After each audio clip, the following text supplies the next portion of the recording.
On a tout modifié, la fin n'est pas la fin de la pièce exacte, on a modifié ensemble, on a créé une nouvelle fin, puisqu'on n'a pas pu monter toute la pièce évidemment. Vous en verrez une petite partie. Moi je voudrais ajouter, là je trouve très intéressant, cette idée de comédia à travers le monde, parce que c'est vrai que c'est une des formes de notre travail, et justement quand on a sur le testament du chien dans la culture latino, c'est exactement l'idée du fripon dans le monde latino.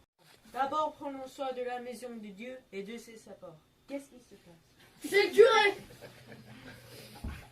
C'est ça. C'est ça. Mais c'est des chiens morts. Je n'ai pas vu l'église. Mort?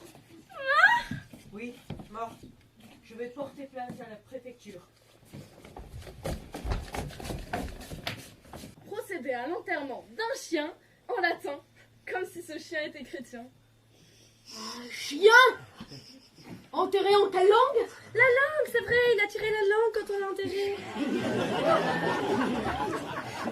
C'était donc ça? Un chien enterré en latin? Et alors, c'est défendu? Si c'est défendu, c'est plus que défendu.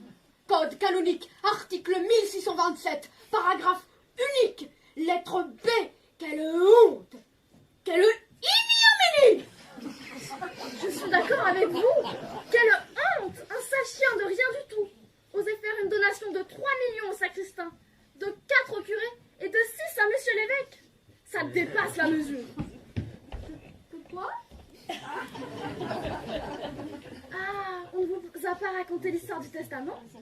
Du testament? Du testament? Oui, le chien a fait un testament.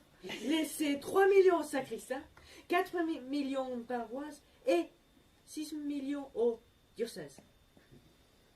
J'ai toujours dit que les animaux aussi étaient des créatures du bon Dieu. Quel animal intéressant! Quel noble sentiment! Pour accéder à la volonté du propriétaire du chien, j'ai autorisé à accompagner... L'enterrement Oui, l'enterrement. en latin? Oh, je n'ai que dit 3-4 mots que je connaisse. Deux choses.